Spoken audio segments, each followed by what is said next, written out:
We now take you to the broadcast of It's Time with Reverend Nathaniel W. Martin. Here's Reverend Martin. Thank you, Dr. Blackwell. Let me say good morning, good afternoon, good evening, but certainly never good night, never, ever goodbye, because I hate goodbyes.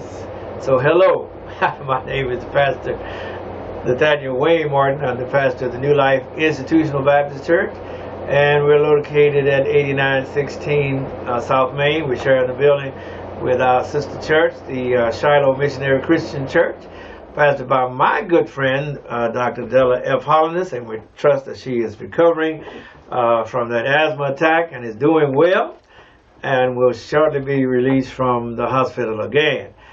The offering which you are viewing or listening to is entitled, It's Time. And someone always asks the question, what is it time for? And of course we answer, it is time, my friend, for social activism and social justice.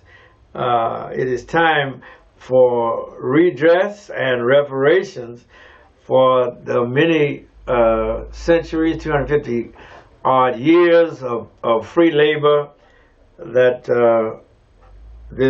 our people gave to this country, and undeniably so, because the wealth of this nation was built during those 250 years of free labor. In other words, our labor was free, given for free, and it benefited not us. It benefited those who extorted or who exploited our free labor and forced us.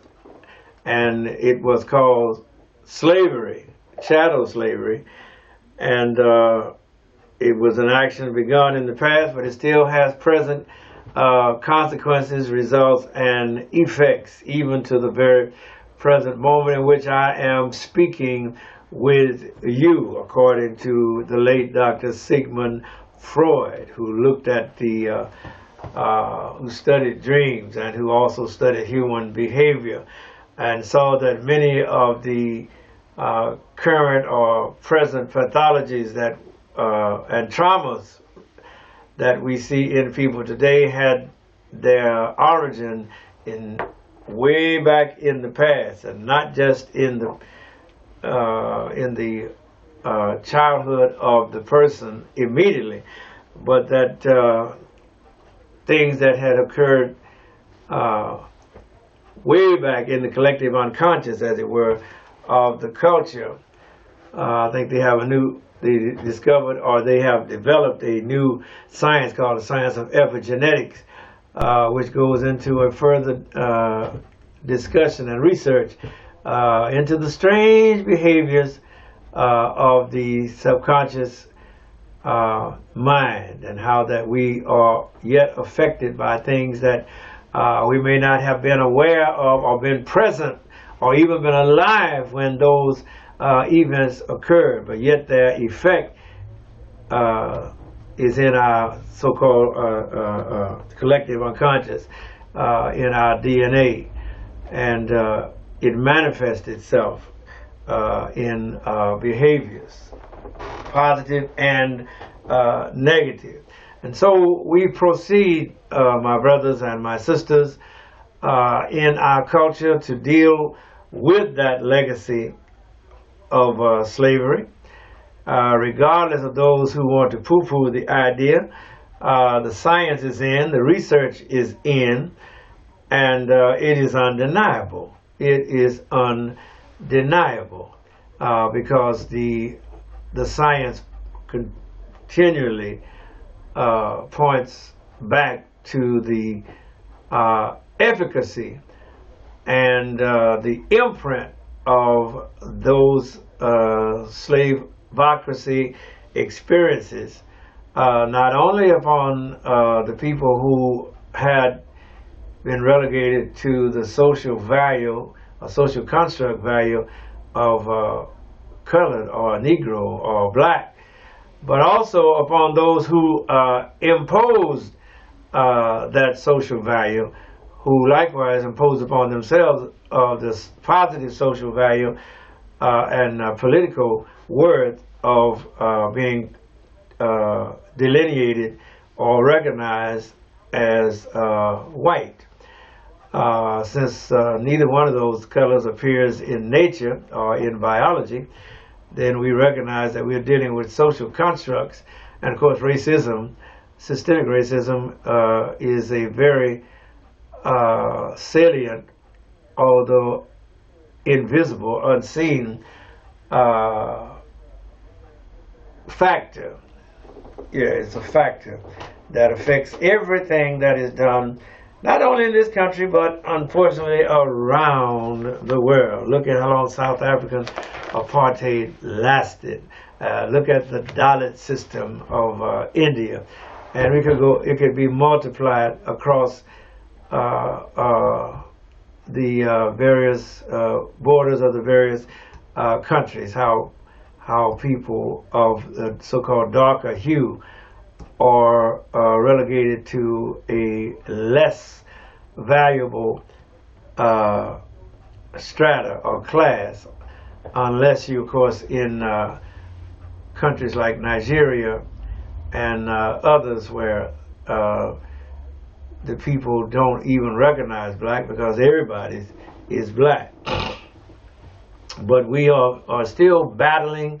I was not amazed, but just shook my head in dismay to find out that even in Mexico, there's still a caste system between the lighter skinned Mexicans and the darker skinned Mexicans. And even in Cuba, which fought a revolution to get rid of that class business, there's still class strata on the continent, in the big island of Cuba, right down to the lighter skinned Cubans getting preference over the darker skinned Cubans. And one of the most salient manifestations of this was, of course, when the Cubans, if you recall, during the Bush and during the Clinton and the following administration,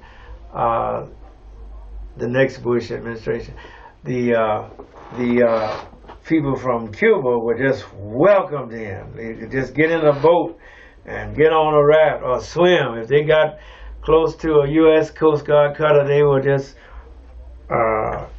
aided and abetted and encouraged and helped to make it into the continental shores of the United States of America. But if you were Haitian, oh, wait a minute now, if you were Haitian, you're from Haiti, and they could tell you were from Haiti because everybody on the boat in Haiti was jet black. Oh, no, you were not permitted to come to the United States. Many Haitians just had their boats turned around and pointed back in the direction of Haiti, and many of them simply drowned in the waters because of the fact that the Coast Guard, the Navy, would not let them have the same opportunity to come to the United States to plead asylum that they gratuitously granted to the Cubans. So the color game, the skin game, is still going on. It's still going on. Even right now, the poor people who want to be refugees from Haiti are denied that refugee status on a regular, ongoing basis, whereas the people from Cuba are always welcome with open arms. And so that is another manifestation of the skin game, the systemic racism, the structural manifestations of that racism. It's, as Dr. Tricia Rose said, it's legalized, normalized. It affects our housing, it affects our health, it affects our education, it affects our employment, and all of our, therefore it affects our banking and our marketing, money marketing systems. All of those are influenced by the systemic nature of racism as practiced here in the United States of America. All right, we could multiply the examples. I still marvel at how Chief Justice Roberts could say that racism was a private affair when racism was codified in the Constitution, just like slavery was codified in the Constitution. And we had to fight like everything to get the 13th, 14th, 15th amendments to the Constitution. And some of the states never ratified the 14th Amendment, as the late Robert Moses pointed out in one of his early essays, talking about people moving from being constitutional property to being constitutional people, talking about the slaves, the evolution of the people who were formerly enslaved, and they were viewed as constitutional property by the Constitution. And following the bloody Civil War, now they were viewed as well, not really as constitutional people. We're still fighting to be constitutional people, even at this very hour, because there are forces and there are factors and personalities and personages who are dead set against the black man or black woman being included as citizens of the United States of America. Oh, they want you to stand for that national anthem, but they don't want you. For a long time, they didn't even want us to hold the flag. They take it away from you. They took the flag away from you. And then when the Colin Kaepernick kneeled in protest to the practice and policies of this country that were so inconsistent with his so-called boasted idealism of liberty and justice for all. Oh, then the world had a heart attack. All right, let us look at the scriptural background that undergirds our fight for reparations in this nation. In the book of Deuteronomy, picking up our reading in chapter 15 and verse 12, it says, if you have your Bible, whether it be King James, I don't care, just look at it. I find out there are over 581 English versions of Scripture. So we got a problem, we have a problem. But in the Bible that I read, Old King James, translated again in 1769, and which is the version of the King James Bible that we are studying at present. This is what is written. If thy brother, an Hebrew man, or an Hebrew woman, be sold unto thee, and serve thee 6 years. Mark the difference between 6 years and 250 years. Serve thee 6 years, then in the 7th year, which is always the year of Jubilee, thou shalt let him or her go free from thee. And when thou sendest them out free from thee, thou shalt not let him or her go away from thee empty, but thou shalt liberally furnish them out of thy flock, and out of thy floor, and out of thy winepress, of that wherewith the Lord thy God hath blessed thee, thou shalt give unto them. Give as opposed to allowing them to borrow. Give as opposed to lending. Give as opposed to leasing. Give as opposed to selling. Thou shalt give unto them, is what the scripture says in verse number 14, which is where we stop. Out of thy flock, out of thy floor, and out of thy winepress. Is that right? You are not to keep back. In other words, not that you were going to give them the best of the flock, but you're going to give them something to go away with. Some sheep, a goat, oxen, camel, dromedary, something that they can have to sustain themselves going on about their business so that they don't go away hopeless. They done labored 6 years, ain't done nothing for themselves. But you bless them so that they may go on their way.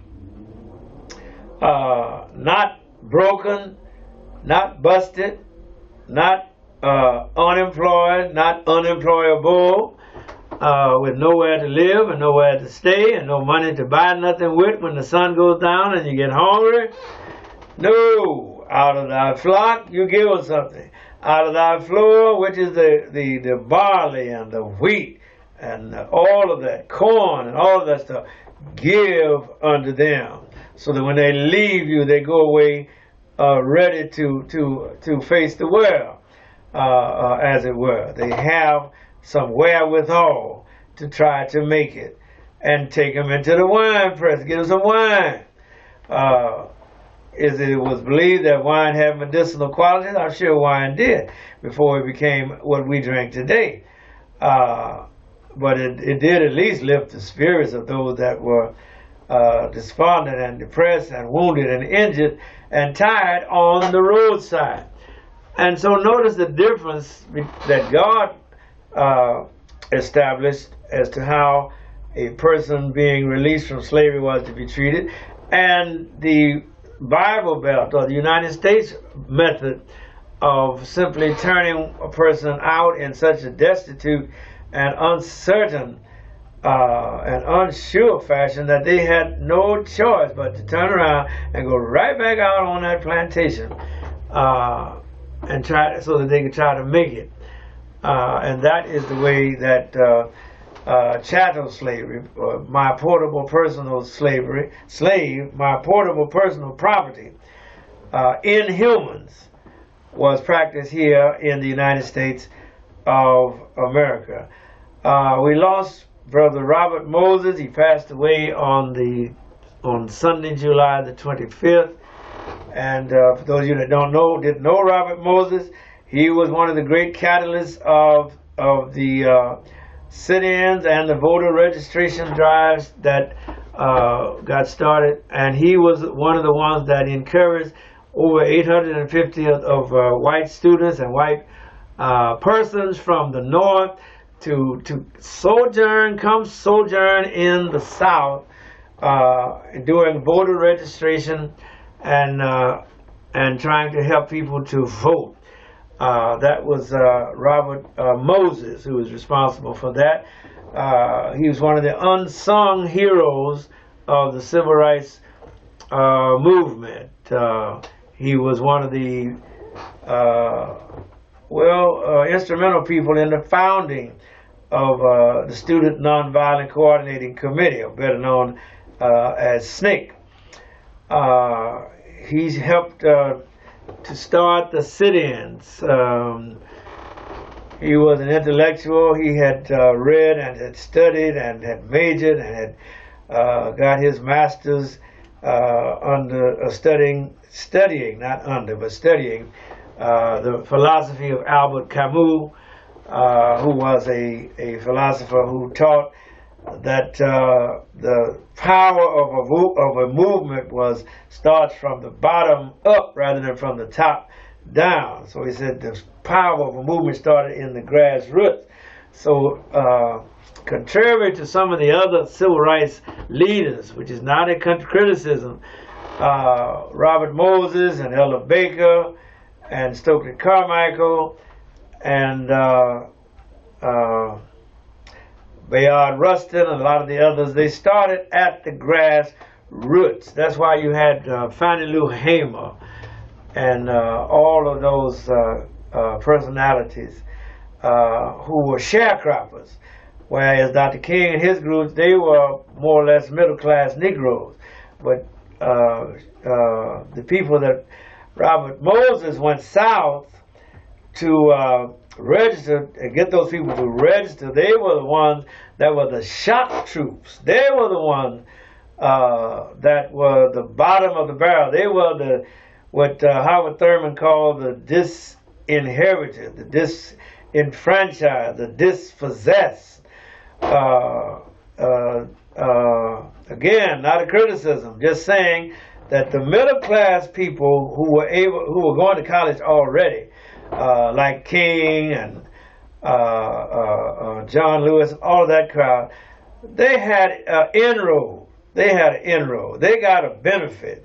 But the people who were actually the real shock troops, who got their heads busted in, those were the people that Robert Moses went to give them encouragement and help, that you can pull yourself up and you can go, even though it's going to be dangerous, you must make that walk to the registration booth and register to vote. And when those students sat in at those lunch counters at Woolworths, that was the work and the impetus of this Robert Moses and Ella Baker and Diane Nash and those people like that. But we're talking about the death of Robert Moses. And mind you, Robert Moses wasn't from the South. He was born in New York. He went to the Ivy League schools.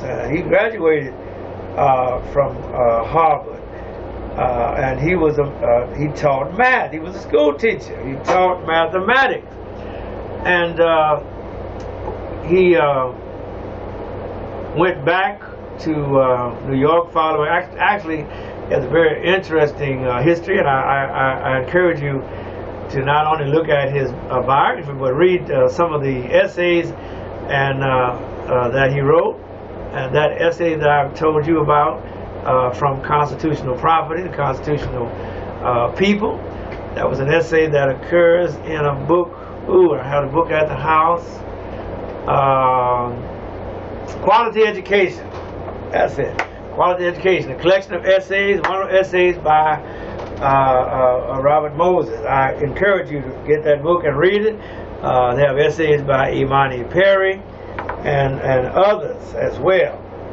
And so these people constituted the shock troops, the backbone, the support of the civil rights movement.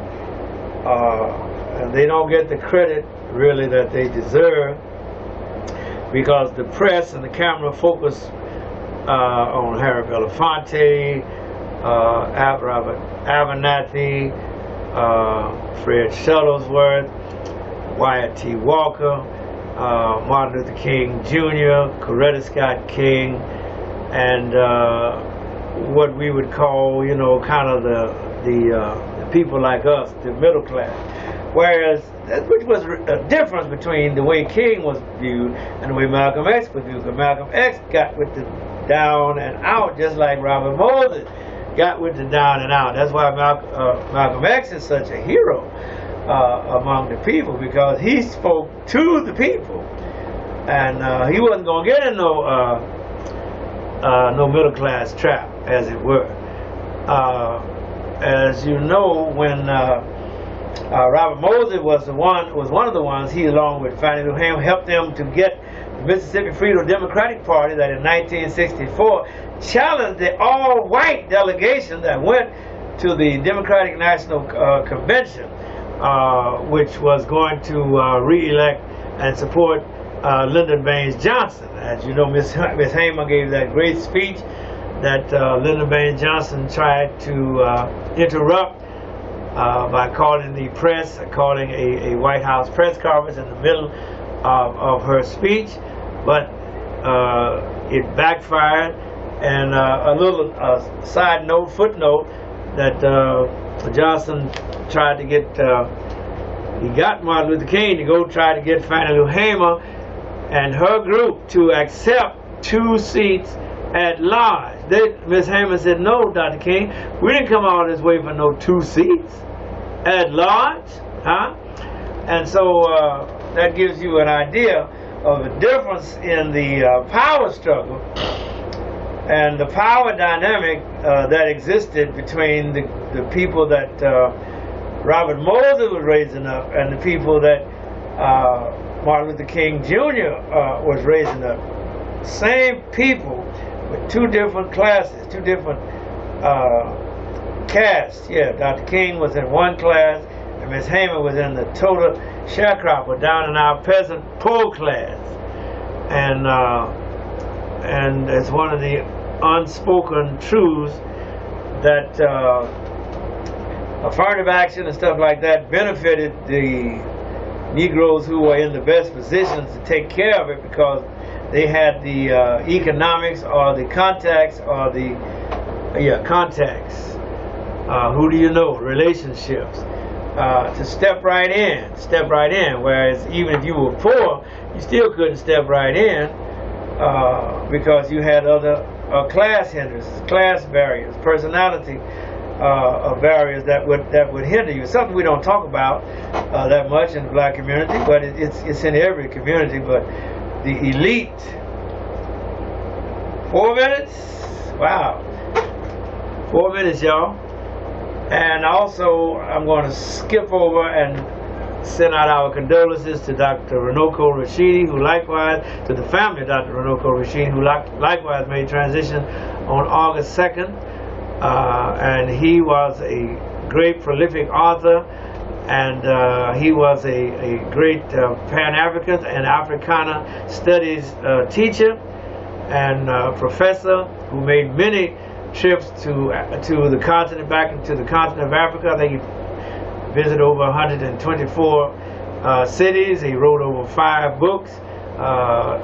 One introduction to Pan-African studies, introduction to Africa, and he visited the pyramids on many occasions, and he was an adept, as it were, at uncovering the lost history of our mother country, including a book entitled The Black Star and The Asiatic Star. He was a very prolific author, writer, lecturer, teacher, philosopher, and world traveler. He's always putting these trips together, going back and forth to Africa. It lived right here in Los Angeles. Never had the chance to meet him. I used to listen to him on radio quite often, but he's going to be sorely missed, and we trust that others of our millennials and X and Z generations will pick up that mantle and do that research and not be afraid of what they discover or what their research reveals. And remember that the research has basically been done. All you have to do is tell the story. And so that makes the job easy. You don't have to reinvent the wheel. So that the lies and the myths and the miseducation that has occurred historically in our curriculum and syllabi and syllabus in our educational system need not stand in your way of getting a good education. All right, and one other thing, I'm closing out on Dr. Robert Moses. He discovered that according to the Constitution, and the federal government does not owe anybody, the public, an education. We don't have an amendment like that. We need an amendment that guarantees a federal education, a good education, which is going to be hard to define, but it must be defined by our academies and our scholars, so that everybody, every child in this country should be guaranteed, constitutionally guaranteed, an education, which they are not. Public education was something that was started and pushed by the former ex-slaves, and that was a good idea that has continued. But as you can see, based upon its administration by the various states, that when you had the separate but equal, then the blacks were shunned. And now we are still being shunned in the educational institutions of our nation. I pray for our brothers and our sisters that are on the front lines, and those of you that are working in these thankless jobs. Again, I encourage you, as you are young now, to make the break. Use your faith, use your courage, make that break now and start learning options trading, futures trading, stock options, so that you can get up off of that old job, Because if they don't want to pay you, they don't want to give you a permanent job, they don't give you, put you on permanently, give you good hours. All they're telling you is, again, as I redundantly say, they don't want to pay you, so why are you working for them? Thank you, Doc. We out of here. God bless you.